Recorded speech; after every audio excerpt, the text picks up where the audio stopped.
Hello, everybody. Welcome back to the Semi-Professional Academic Podcast. As always, I am your host with the most papers in my Zotero library that I still have not read and don't plan on reading because I am just a hoarder of papers, Jacob Watts. And joining me today is the absolute wonderful, incredibly talented, a little bit musically obsessed Skyler Coomer Leightner. Ooh, with my new last name in there too. Well, Skye, thanks for joining us on the podcast today. No, I'm so excited to be here. For those of you who don't know, Skye and I go way back. I am the original academic competition. I love how you don't even go like, oh, academic colleague, support, just straight competition. Competition. Because we became friends because of academic competition. Never forget my mental breakdown in Katie T. Meyer's class freshman year over my PE grade.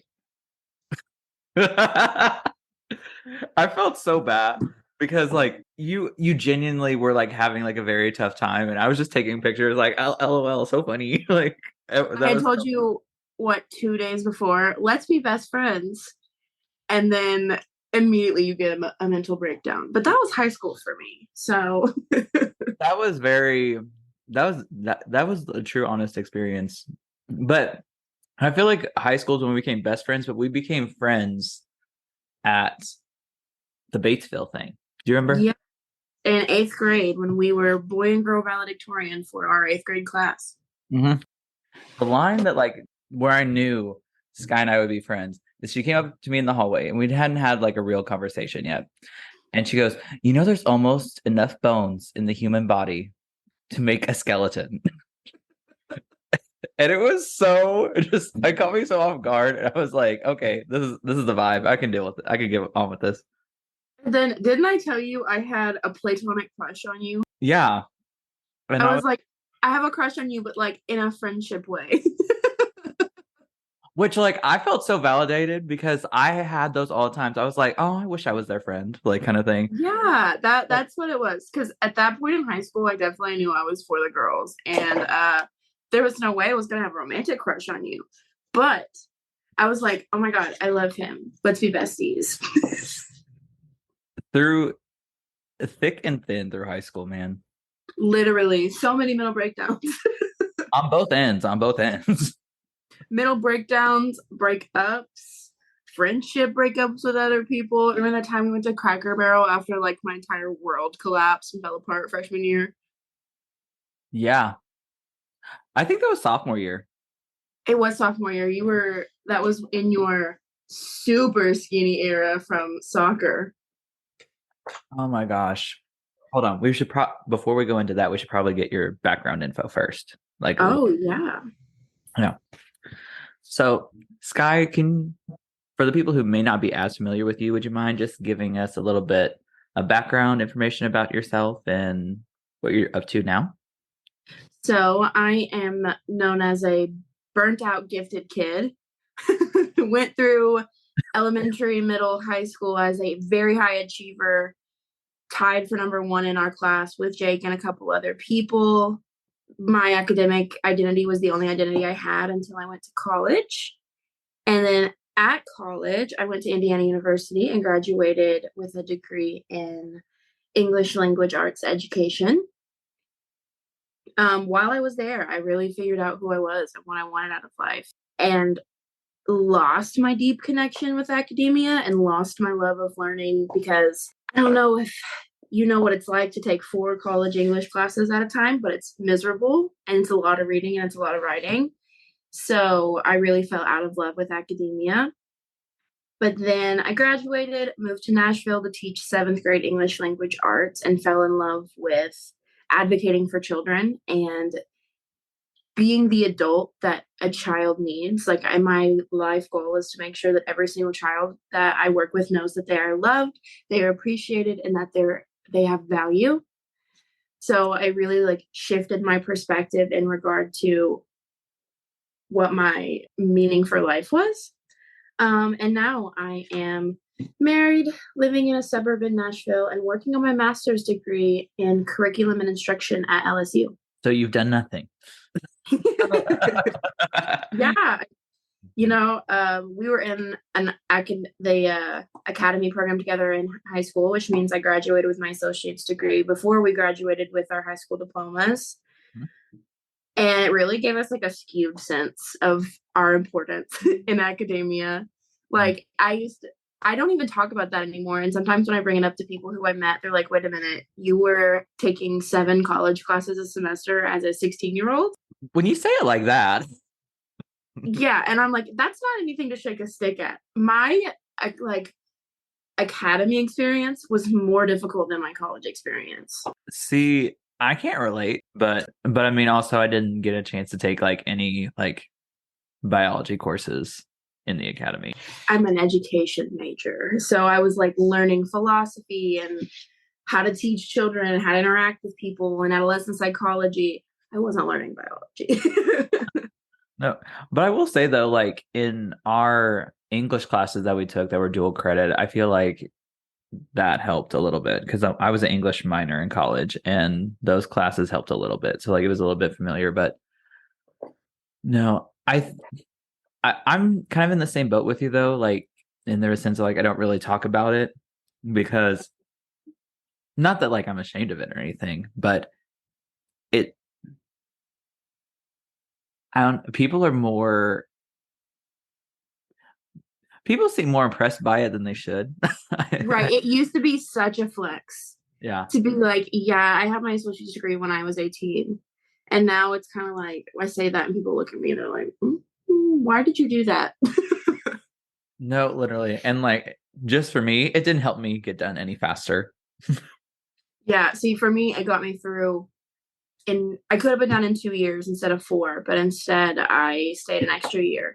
So I got done in 3. I was an RA and my college was completely paid for in scholarships and through being an RA. So I had the opportunity. I was lucky enough to stay an extra year and not be in any debt because of it. Do you think doing that 3rd year was like better for like your mental health than like if you would have tried to push through and get done in 2? I definitely do. I still had a really intense course load every single quarter. Right. Like there was never a quarter where I was taking less than 12 to 15 credit hours. Yeah. I actually haven't. I have like 100, or I don't even know how many college credits I have. I have enough to constitute a master's degree just through my undergrad.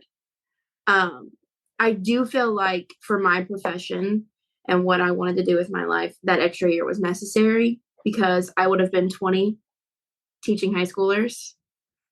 Yeah. Because I graduated and got my first teaching job at 21 and was in the classroom with 7th graders as a 21-year-old. So I can't imagine being 20, struggling with like the development of my prefrontal cortex and trying to navigate that situation. So I think for me personally, that extra year was good. And I should have stayed for 4. I have like one regret in this life, and that's I didn't start my master's degree while I was at IU. Really? Yeah. If I didn't do that, I wouldn't have met my husband and I wouldn't, be living in Nashville. Yeah. But I do always have that, like, what if I would have finished and started my master's at IU? I would be in a completely different career because I would have went into residential life and like working with college kids. But I always say I wish I would have done it while it was paid for. Yeah. We love a paid for degree. Because I'm paying for this master's. And let me tell you, I missed when school was free for me. Yeah. Oh my goodness. I feel that like out of the 4 degrees I'll have, my bachelor's is the only one that I paid for. That's wonderful. Well, and like I'm kind of getting ahead of myself, but we talked about it. You started teaching middle school English language arts. Yes. Can you kind of like go into like a little bit more detail about how, and you might have said this, but my brain's like just fried. Would you mind just like telling us a little bit about like how you kind of found a calling to go into education and like why you chose English language arts? I mean, like I know, but like tell them. So I have always been one of those kids. Being a teacher was it for me. I came home in kindergarten and had class with my stuffed animals. I would get the teacher's extra multiplication fact sheets, bring them home, and like have class with my infant sister. So it was one of those things I always knew. There was never a doubt in my mind, like, I'm going to be a teacher. At that time, my dream was to work with preschool through fifth grade. I love working with littles. I love early developmental education. But as I got into high school and I started reading real literature, I can still remember the very moment I realized, oh my God, I am really good at analyzing literature and it's really fun. Mhm. We were reading Hills Like White Elephants. Yes, I remember this. And I knew that the story was like there was a euphemism for abortion. And like I knew that this couple was going to get an abortion. And I kept saying that. And the boys in the room were like, you're just being radical, liberal. Of course you're thinking that. Like, oh my God, Skyler's talking politics again. But I knew it. And I like created this case. I pulled my evidence and like presented it to the class. And the teacher was like, you're absolutely correct. How validating was that for you, just to like look at everybody who doubted you and just be like, The high I rode out of that classroom, I went home and I was like, I'm going to be an English teacher. Mm-hmm. I was like, that's what I want to do. I want to be a professor. I started reading a lot of modernist literature because we had that modernist literature cycle in that class. Yeah. Oh my gosh. Like, I was like, this is what I'm going to do. And then we had the weird phase where I kind of shifted and was like, what if I am a zoologist? Do you remember my zoology phase? Yeah, and like I want to say this is like you've always been very passionate for animals, and like Yes. I mean, like Skyler was the one who educated me about all the horrors of SeaWorld, like and Empty the tanks. all these things, and just it's been very apparent that you just feel a lot, and like you just don't like suffering or mistreatment. And I think that's part of what inspired that zoology is like, I want to be an advocate for animals. I want to study them. I want to see like what conditions they thrive in. That's exactly what it was. I really, really fell in love with orcas and dismantling SeaWorld. Mm-hmm. Orcas to this day are still like my absolute favorite creature that's ever walked this earth. Literally sitting here next to like 4 stuffed ones. And it really was born from a place of activism. Like I always want to be a voice for the voiceless.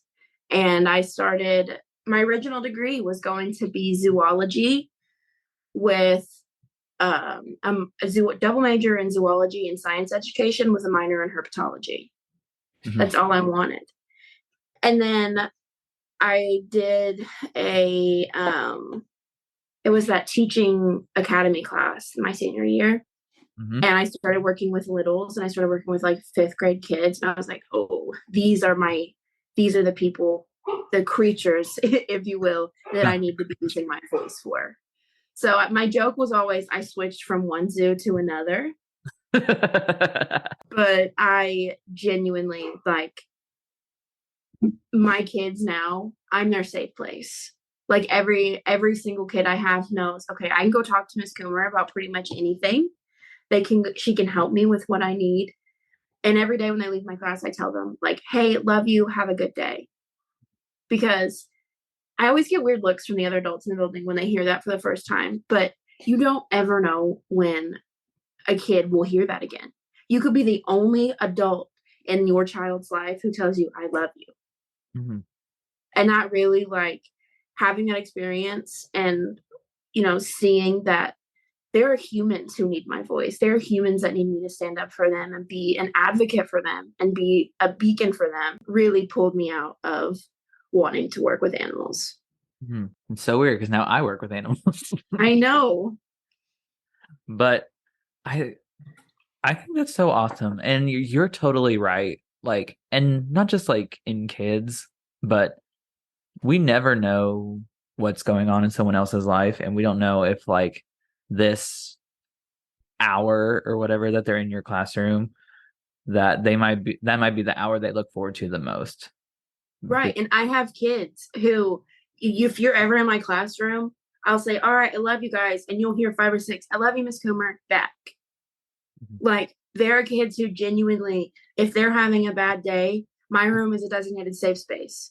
Mm-hmm. So if they're having an anxiety attack, or if they're having a really bad day, their teacher will call me, can such and such, come use your calm down corner. And they come and hang out with me and we talk through our feelings, because a lot of people are scared to talk through feelings with kids, especially teachers, and in the political climate we're in, where feelings can be very, very much weaponized against an adult. I talk to my kids about their feelings and explain what they're doing and feeling is normal and help them through that stuff. It's so sad that, but like, I won't invalidate it why some adults are scared to talk through emotions with kids. Right. This climate that we're in, and especially, and like, I'll just say it, like, I feel like a lot of extremist conservatives really just don't really care about children enough and feel like children don't have intense feelings or valid emotions about things. And so if an adult's trying to talk them through that, through their genuine struggles and concerns, they really just want to like make it something awful when it's not.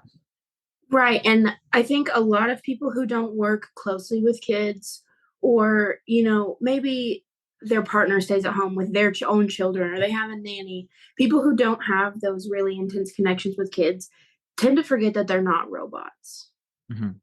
Like, they are little houseplants with feelings, and the wrong light can set them off and start changing their growth cycle. Like, when it comes to kids, and I am guilty of that sometimes. Like, I'll be sitting in my classroom and I'll be getting so frustrated that this kid won't listen to me, or that my kids are just not following directions.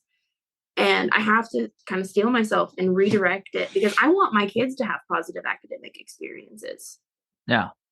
I want my kids to be in a school and feel like, okay, there's a space carved out for me here. I belong here. I can go to a magnet school if I want to. I can get into the best high school in the district. And then I can go to college, or I can go to trade school. Like, I want them to know that they are good enough, smart enough, and they have the skills to continue on their professional and academic careers. Because I remember my fifth grade teacher, and I talk about Danita Watts all the time, because she was the first adult that I felt like, as I was coming into maturity, she was the first adult in my life to like make me realize that I was capable of anything. Mm-hmm. And it really like shifted me from, oh, school is just a place to socialize, to I'm going to be the best student that the school has ever seen. I was doing my homework in fifth grade 2 and 3 times, checking the answers against each other, because I needed adult validation that I was smart and that I was good. Mm-hmm. Yeah. This is where Skyler and mine's stories kind of very much overlap, because I, spoiler alert, queer. I was like, well, I can't be my true identity because I might get night-nighted forever in this town. So I clung to academic validation, but I also loved school. I loved learning. But I was like, no one's gonna question me on who I'm dating if I'm the best student this place has ever seen. I have to be someone for my identity to matter. And that is very much the mindset that our hometown instills in people. Mm-hmm. And not to, shit on our hometown at all. I love going back and visiting. I met the love of my life in my hometown. Yeah, not like shit talking. We're just saying like what happened in our experiences. Yeah, in our lived experience, I felt like I had to have a meaning. I had to be worth it to people before my identity mattered. And for me, I went through so many avenues of validation. I had academic validation. I played 4 sports. I played 5 varsity sports throughout high school, and I was good at them. Mm-hmm. Period. Like, I needed some kind of validation, because, spoiler alert, also queer. And I was so scared to admit to myself who I was, and to admit to the people around me who I was, because I felt like if I did, that would detract from who I was as a student. That would detract from who I was as a person. And one of the reasons I push myself so hard academically is because if I'm focused on school, I can't focus on anything else. I can't deal with the fear of going to hell because I think girls are pretty. I can't deal with the fear of people judging me because of who I'm attracted to. Yeah. And I want you all to know that Skylar and I had these very similar, like almost identical thoughts Did not talk to each other about it at all. In fact, did the opposite. Like, just we're both very much like, oh yes, we this is your experience. How wonderful. I'm really enjoying it. This is so wonderful for me. This is the part where, like, if our lives were a reality show, this is where the audience is yelling at us to just, Right. and I don't know, like, in some ways, like, I feel like queer people have like a way of just naturally finding people. Like, Yeah. it's so weird. It's almost like a sixth sense. It's a comfort thing. Like I'm married to a man. I found the one man that I liked and married him. I mean, you know, and who's also like been obsessed with you since he met you. Oh, absolutely. Like I always joke that there are two good straight men and one gave me life and the other I married. That's just a joke. I know there are other good straight guys. But honestly, in terms of validation, I never felt comfortable telling people who I was until Tyler was in my life. Mm-hmm. Because when I met Tyler, I was like, hey, I kind of like don't date guys anymore. I moved my entire life and started dating women. Mm-hmm. And then met Tyler. And he again, that validation of you are wonderful and amazing and you are wonderfully made and who you are matters. And I think the world deserves to see who you are. And having him in my ear saying that like gave me so much comfort to be like, guys, this is who I am. Like, I'm a bi girly. Just because I'm married a man doesn't mean I'm not still bi. We don't stand for bi erasure in the Leitner house. Period. Okay. Or on this show. Or on this show. Had to give that disclaimer, which I mean, like, I feel like as a queer man, that should like go without saying. I don't erase other queer identities, but getting it out there anyways. And I'm referred to as a non-practicing bisexual by my husband. Oh, I was like, that one really hurt, Ty. That one really hurt. Oh wow.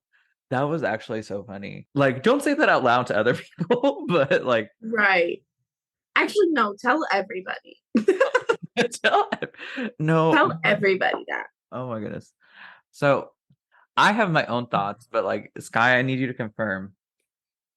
Does Ty have bi wife energy? I always thought he did, right? I'm always like, okay, my husband, this is my husband, that bi wife energy, right? Straight golden retriever male created to love a bi woman. Yeah. And that is him to a T. And anytime he sees like little videos, he always laughs because he's like, that's so mean. But where that gets weird is that in our relationship, our gender roles are so flipped.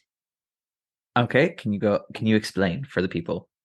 So one thing I think it's important for me to know is that I can step out of my comfort zone with kids and I can put my entire life on the line to support kids because my husband provides for me. And I'm not afraid to say that. I hate it with every fiber of my being.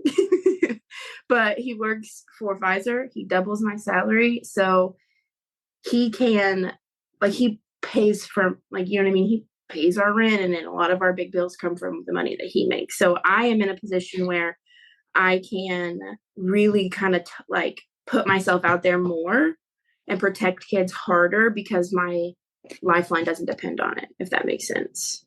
Yeah, like, you're not worried about like advocating like, hey, this student's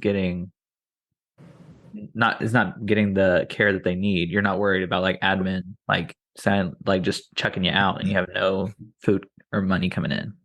Right. I mean, my admin is super supportive and they're in the same mindset of like kids first, but it's a lot easier said than done when you are the sole provider of income for your family. And if something happens, because Tennessee is a political minefield right now in terms of education and what we can do with our kids and the push against LGBTQ plus in general in this state.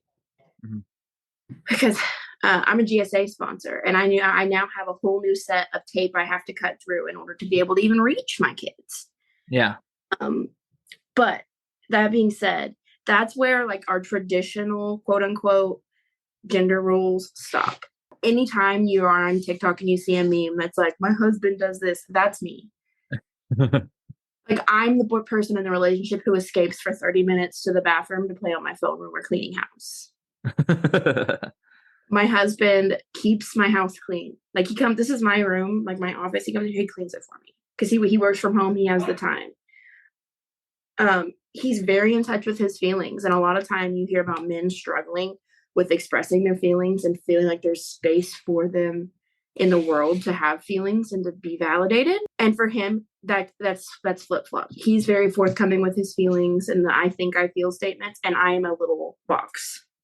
Like you're gonna have to come and chisel into the box to get me to tell you what I'm feeling. And like, I've been best friends with Skye for how many years now?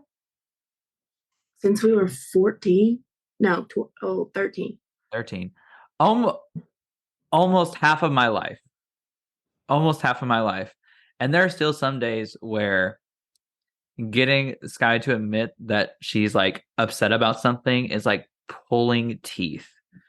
Because not that like it's not like you are scared to talk about them. You just don't want to. Oh, I just don't want to. And I feel like if I can be a rock and if I can be solid and steady for everyone around me, no one can fall apart. So if I'm trying to keep everyone around me from falling apart, I can't fall apart. Which I know is flawed. It's one of the reasons I see a therapist, and I'm working on it. The eldest daughter syndrome is showing. Oh God, the eldest daughter syndrome out the roof. But you hear a lot of times about men and their struggles with their feelings and their struggles with feeling validated and heard in the world. And I feel like in my relationship, it's kind of flip-flopped for me. And not heard in a sense because male privilege exists. I mean, heard as in like, I'm having this feeling that someone might categorize as feminine or emasculating, and I need to express it without being emasculated. That makes sense. No, that makes sense. Skye, there is something more that I want to talk about. But first, let's just take a little break. Sounds good.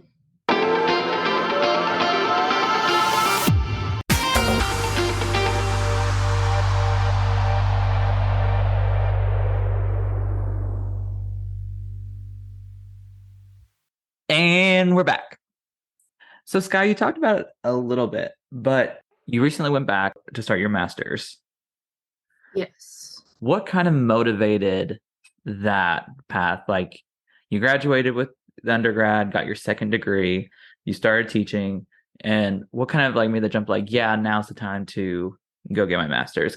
Yeah, so I graduated in 2021 and went into teaching. I taught for 2 years before I started my master's. I just needed a break from academia. I needed to fall in love with language again, because when you are being forced to read and write and produce so much content for a college program, you lose your love of reading and writing. And at my very core, that's who I am.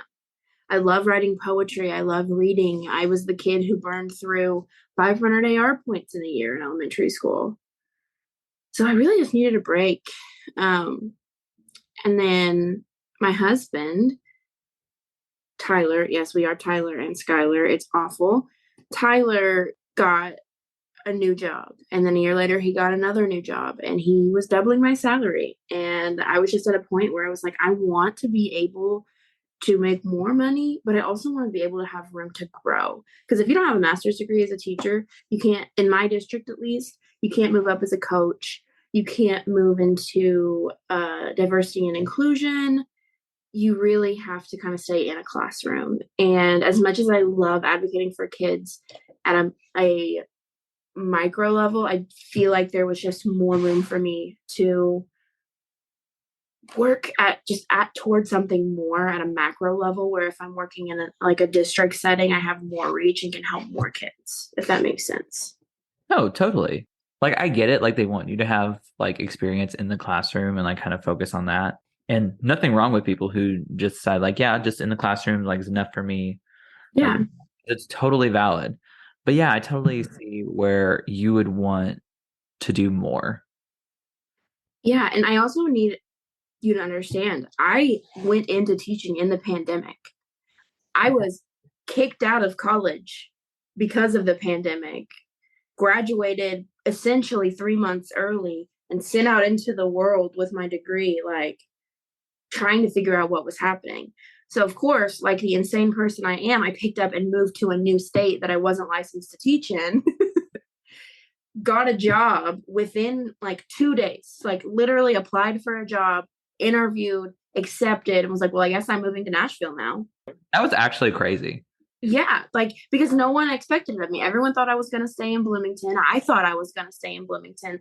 There are still times in my life where I'm like, oh, should I move back to Bloomington? Yeah. But I just got this whim, and Cammie was really instrumental in that. She was like, let's do it, please, let's do it. Yeah. Cami is a mutual friend of ours who we love and was right there with the breakdowns of this in high school. Yeah, and literally we went to college together and then moved to Nashville, not like into the same apartment, but at the same time, and like took on a new city and a new state together. That makes sense. But teaching was hard. I was virtual for 6 months, and then I was thrown in a classroom with kids who I had been staring at their little tiny picture because their cameras weren't on for months. And like, did you student teach in that environment or? My student teaching got cut in half because I started student teaching in January. The pandemic shut down my school I was student teaching at in March. Mm-hmm. So we had to on the fly, honestly, in my student teaching, figure out how are we going to teach over Google Classroom? How are we going to put like all of this content? Because I student taught 9th grade and 11th grade AP kids. Ooh. So, I mean, going into that environment, your first year of teaching sucks anyway. Mm-hmm. Yes, it's fulfilling and it's wonderful and you're making like you're living your dream, but it's exhausting. Throw a pandemic on top of that, where my district was virtual from August to January or August to February. My first day of school, my with kids was in February. Dang. So I essentially had that experience as my first school year, came back, and in a regular setting, a lot of teachers kind of get their footing that second first day. For me, I hadn't had a first day. Mm-hmm. So I had 2 first years of teaching, mm-hmm. which is exhausting. And the pandemic was hard on kids. It changed kids developmentally. It changed them emotionally because you learn a lot of your social cues at school. Yeah. How to interact with people, how to talk to people at school. And they missed 6 months of that because they had the option. We were virtual and they had the option to be virtual the whole year. Mm-hmm. So while we were keeping them safe physically, and it was so important to me that we stay safe physically and we protect people from the pandemic. Right. It was just hard. And I feel like that really impacted me to want to be able to go outside of my classroom if I need to, because I'm 25. I just turned 25. I can't retire until I'm in my 60s. I can't do this for 40 more years. Yeah. Which the retiring age being 65 is insane to begin with. I can't, like, I know my limits and I love my kids. I teach because I love my kids, but it's just exhausting.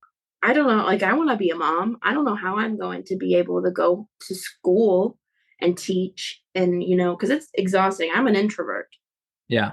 And then come home and take care of my babies.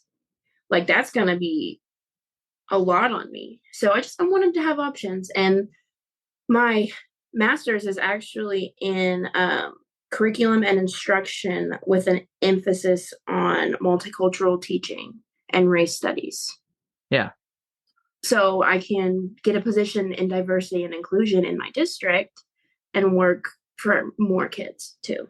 So it's like, I just want the option. I love being in the classroom right now, but maybe I won't always. Yeah. And that's something that I feel like we need to normalize more. Be like, you can absolutely love what you're doing right now. And this is a take that I'm getting tired of. And this is kind of a side tangent, but I'm seeing people who are like 25, 26, 27 make posts about, oh, like how I used to be young, like I was young. Like you're in your 20s, We're you're still still young. so young. And you're a very young teacher. You're a Yeah, very young teacher. Like like experience, of course, and like good. Like I'm not like saying that like in a means to like demean you. I'm just saying you are a very young person who is a teacher. And I hate how sometimes, not like just in education, but like just overall, wanting to do avenues or programs that will give you more options in the future is sometimes looked down upon. And I'm just right, like, no, like I'm young. I have because relatively like right now, like if slash when you decide to have children, or like as you get older and you like take on more responsibilities, just don't have as much energy wise, you're gonna approach it differently getting your master's now at 25 than say at 50. That's gonna be right. very different stages of your life. So I'm just like, I'm glad that you were like, I'm just gonna go ahead and give myself this opportunity now, that if I ever want to branch out of the classroom, I have the qualifications to do so. Yeah.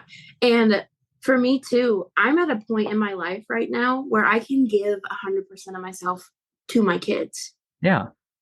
So, and when I say my kids, I mean my students. Like I I work from 8:30 to 4, and I don't come home to children. I come home to two dogs who are like children. I come home and Tyler has like been taking care of the house and he has dinner ready for me and it's not crazy. So I feel like I can give more to my kids right now. I can get that degree so that when I'm at a point where I feel like, you know, I want to give my all to my children that I birthed, I Mhm. can move into a position where I'm working more with adults and, training teachers or, helping teachers at an instructional level. And I don't know, I'm trying to set myself up for success because I am neurodivergent. I'm a Same. procrastinator. Mhm. I don't set myself up for success. I just go into things, crazy balls to the wall, and for the first time in my life, I feel like I'm putting the work in before instead of putting a band-aid on after. Growth. You have all the not all the opportunity right now, because like it's not, that makes it sound like you don't have anything going on, but like you said, you're in a very prime position to do this. Yeah. And you know what, like you said, like if slash when you have children, you're gonna want to devote time to them. Like you and Tyler both are gonna need to devote more time like away from like work or whatever, especially when they're young. And Yeah. yeah. And so like right now, yeah, of course, do it. And I'm so glad. Also, that master's program is so you. Like it makes so much sense. It does. I saw it. And again, this is one of those things where I am the GSA sponsor at my school, and I was sitting in a GSA training, and I was like sitting here looking at the person leading the training's qualifications. And I was like, God, I want to do this.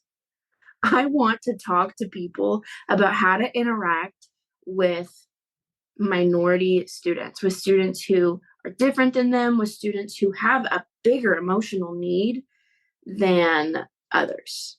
And those are three separate categories, right? Those are all, they can be intersectional, but all three of those categories are different. Yeah. And I looked at what the woman leading my qualifications or leading my sessions qualifications was, Googled it, saw they had it at LSU, applied, and started class in a span of 2 weeks. That was crazy. But I mean, when you just know. Well, also, if you're me, when you want something, you're just gonna do it.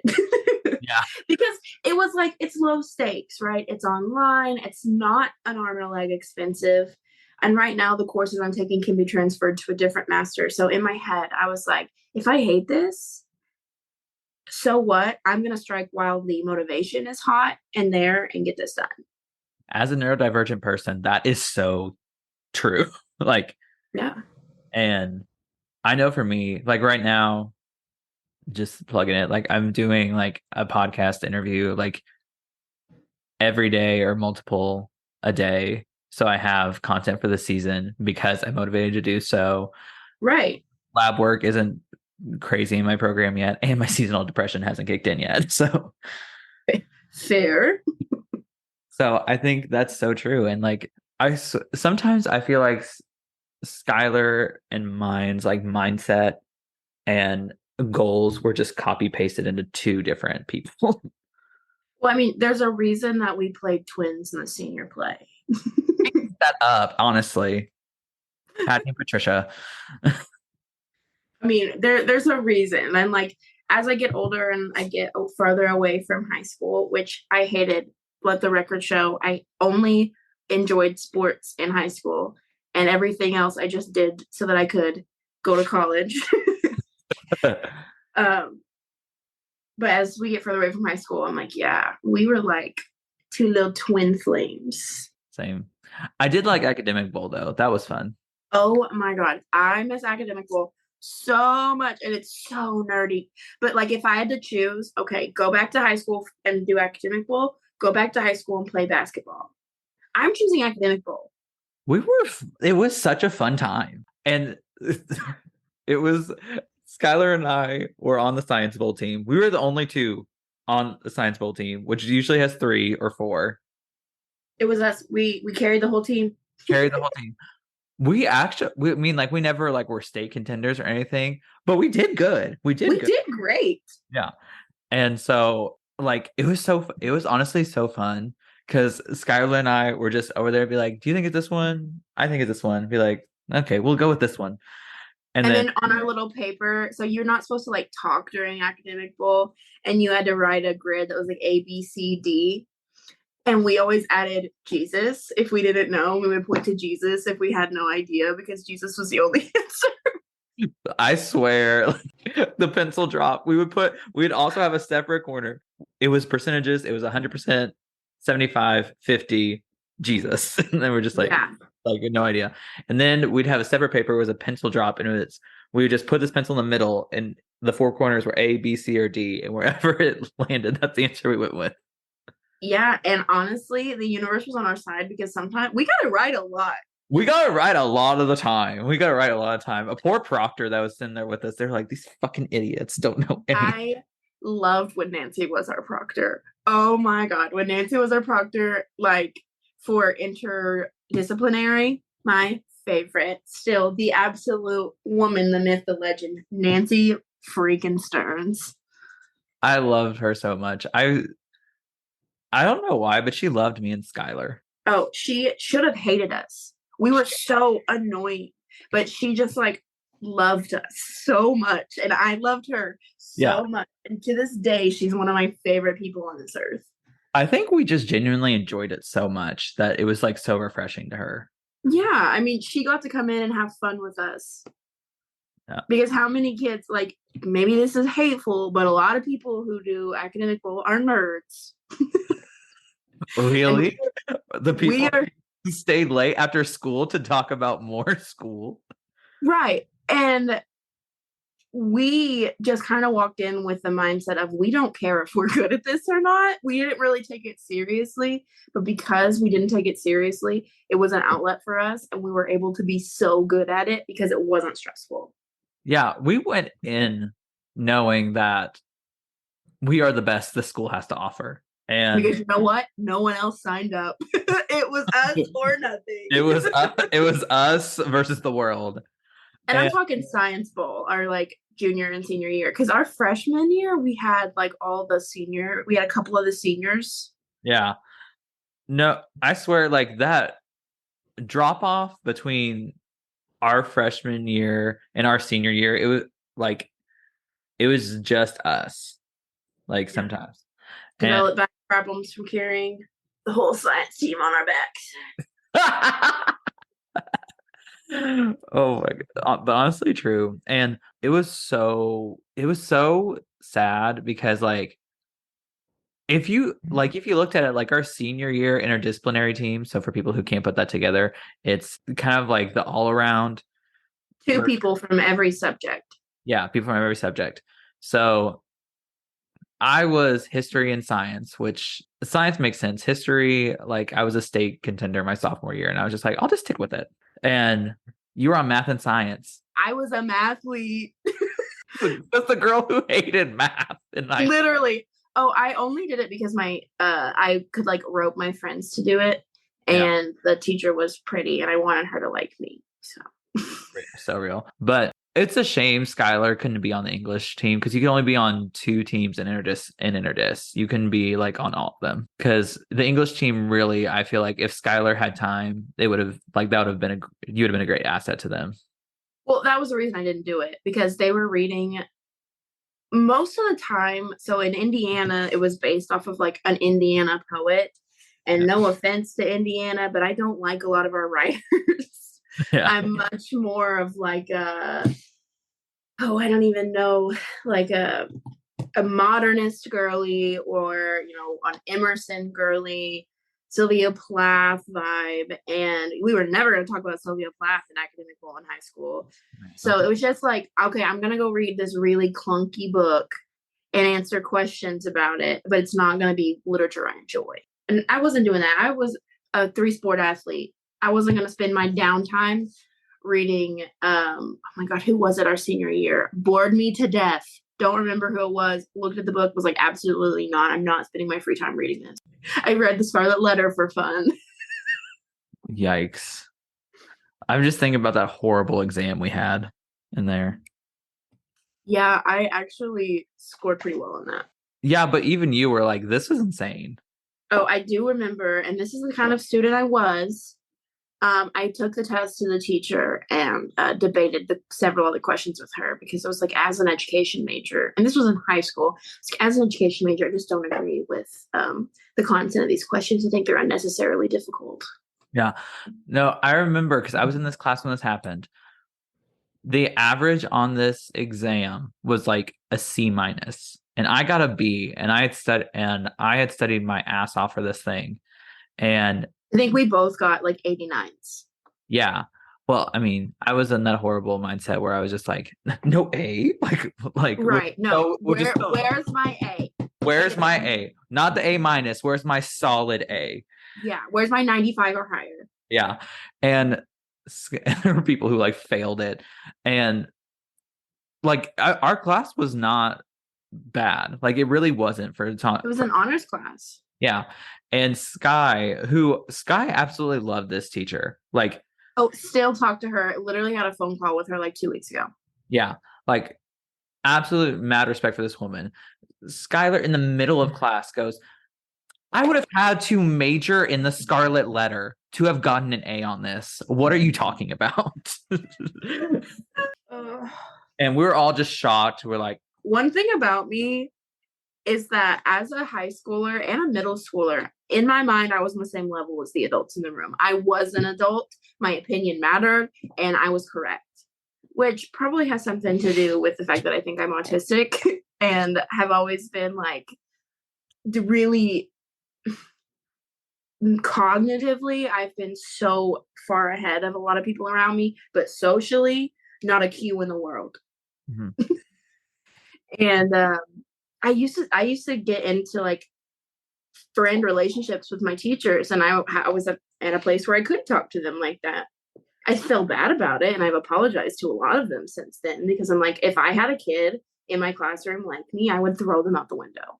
I would have hated to teach me, but I do now. I did. I would have had to major in the Scarlet Letter to get an A on this test. Yeah. I mean, correct, but like, damn. I'm pretty sure I got it curved for us, though. You did, because I got it curved to an A. Because okay. That's what I was gonna say. Was we had the highest, 2 of the highest grades. I loved how Skye and I like. I can't say this without sounding egotistical, and I don't mean it as such. It just does. I love that Skye and I were always like either the top 2 or very near the top 2 in like everything that we did in high school. Because I didn't see us like competing. I like against each other. I saw us like competing against ourselves to do better. Well, our competition was really healthy. Yeah. Like your and mine was very much like, we're going to push each other because at the end of the year, when we graduate, I want it to be us as valedictorian. And I think there were 6 valedictorians, something like that. Yeah. I did find out that if our GPAs had been weighted properly, mine would have been like a 5.4. I don't even know what mine was. I saw it. So there were documents in the off like somewhere, and it had my weighted GPA on it because I took so many college classes. Yeah. It would have been like a 5.4. Yeah. No, and like I'm not trying to throw shade at anybody, but like I was annoyed when like we were in academy classes and I was taking like physics 2 and people were taking 3 study halls a semester and were in contention for valedictorian because they're mainly because of all the things that I did like oriented to like getting money for school and like valedictorian more money. That's just how it goes. Right. I want to say when I graduated from high school, I had 73 college credits, my full associates, and then I took 4 extra classes. I know I had the most college credits out of our graduating class because I took 1 class during a study hall and I took 1 extra class outside of school. I don't know what I had because I took anatomy and physiology 2, I took physics 2, I took bio 2, and I also took calculus. Yeah. I think we did have I think you and I had the most. I'm sure. Yeah. And people are probably like, why do you care? Because listen, bitches, we care because now as an adult, I'm an underachieving, overstimulated person who has to take Adderall every single day to function. And I am just bitter. Like, I don't know. I don't think about high school. I sat and looked at stuff and like, cause to get ready for this conversation, but honestly, I'm just glad that I learned the art of not caring because now, honestly, I don't care about my GPA. Genuinely, I don't care about my GPA right now. I mean, I'm getting A's. I think I'm still doing well, but it's not like I have to do things for me in this phase of my life, and seeking academic validation is not the way to do that at this point in my life.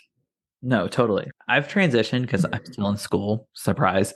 I've transitioned from like, oh, I want to get an A to I want to actually learn this material. Mm-hmm. Buy it. And obviously, I mean, like I care about grades a little bit because I have to keep a certain GPA to keep my funding. But like, Yeah. if I'm not killing myself if I get a 93 instead of a 97 anymore. I think the best part about being an education major is that no one's going to look at my transcript and see that I made a C and be like, oh, you're not getting your master's here. Mm-hmm. And I really feel like when you're being taught by teachers, it's like they care about you knowing the material. So if you can prove you know the material to your professor, you're going to get a good grade in my field because it's very, very much like relationship building and how brains work and the best ways to interact with kids. So I feel like majoring in what I majored in saved me from that level of validation. Because the crippling mental illness that came to me in my freshman and sophomore year of college would have leveled me had I been an actual biology major or something where I would have had to like remember formulas, if that makes sense. Yeah, no, that totally makes sense. This is kind of weird, but like now that like you've had like some time away and have started your master's, how is your relationship with academia now? Like, is it still kind of like, are you still out of love with it? Are you finding like peace with it, or where are we at? I am learning to do it for me. Mm-hmm. And I am learning how to engage with materials over a course of time. Because one thing about having crippling ADHD is that if that deadline is not in front of you, you are not going to look at it. So I've been very meticulous in chunking my work and making sure I get it done ahead of time and like falling in love with the act of school itself. And I'd say we're getting better. I am enjoying it. I want a little break right now. I took a break this semester because we're trying to buy a house. Ooh.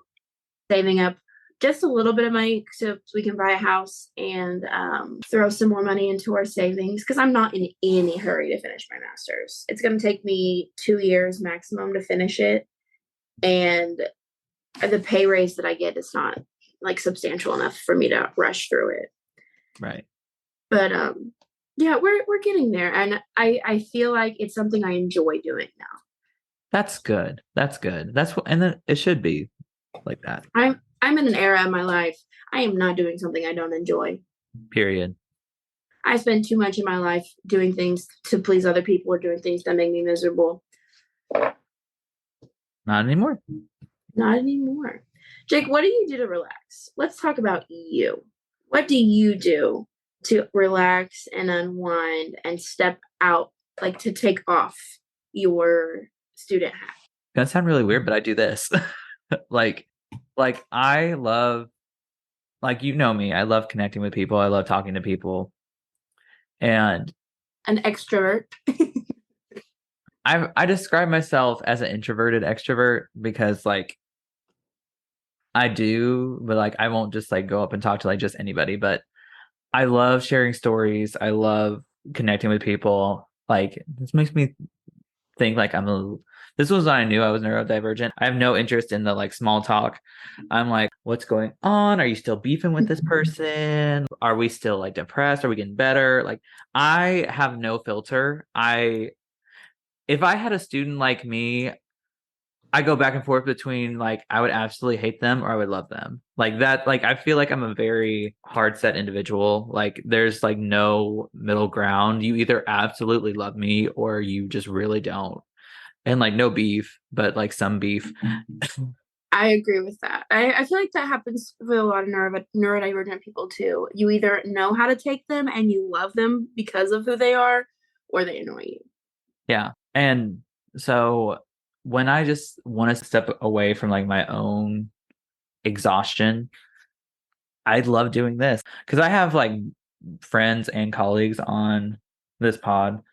So when I'm able to connect with them, like, and just have like a conversation with people who I absolutely love, people who I respect, and people who I just feel like have like an important story to tell, especially in the realm of academia, because it's not really told at all.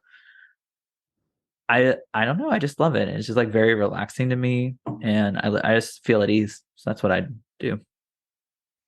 I was just curious because I always feel like you're working, or in my mind, this is work because again, introverted. But I was just curious because it's important that people who struggle to separate life and school need an outlet, need a place, need a thing to do. No, I also love video games and cooking. Okay. Yeah. Well, I'm sitting here in front of my PC that I really only use to play The Sims. I swear I saw this thing and I almost sent it to you. It'd be like neurodivergent girlies will spend $1,000 on a PC just for them to play Sims 4. Oh yeah. This PC was bought with a bonus from Tyler's first work bonus. We spent like $5-6 grand on it. It sees a lot of modded Sims. Now you walk into Sims Guy's house, and it looks like you're in the real world. Like it is modded to the gods. But yeah, that's maybe that's another neurodivergent thing. My goodness. Okay. So, Skye, this is a question I've been ending season 2 with for all my guests. If you could go back in time to a point in your academic career, your professional career, or just your personal life, what would you tell younger Skye and why? So I would go back to little sophomore in college Skye, who was falling apart at the seams because of a very bad relationship ending. And I would just tell her that it's going to be okay. You are going to graduate. You're going to find a job at a place that you love with people you love. You are going to figure out your mental health. I mean, I haven't yet, but I still have hope that we're going to do that. And genuinely, I would just tell her that we're going to be okay, because I think back to college and how dark some of those times were for me for multiple reasons. And I just would love to hug her and tell her, you're going to be okay. Focus on your schoolwork. Ignore that pressing need you have for male validation and have some more fun. I think that's so true. I feel like especially like younger women, especially like from the area where we come from, no tea, no shade. Like it's pushed like, oh, like, if you're not engaged by 21, like what are you doing? And like no shade if like that if you find the person who you absolutely love and want to spend the rest of your life with young. Like that's totally great. But I hate how like that's The standard. yeah, and it shouldn't be. That should be an exception.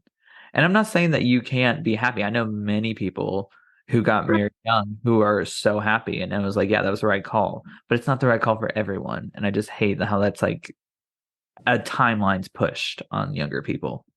I just look at my mindset when I was 19, 20, 21, and the things that I valued and the things that were important to me. And they're not even in the same realm of what's important to me now. Mhm. And the things I cared about and the things I valued in a partner are so different. Because I tell people this all the time. My husband's not my type. One, I date women. Two, the men that I have dated are very, very different. They're like,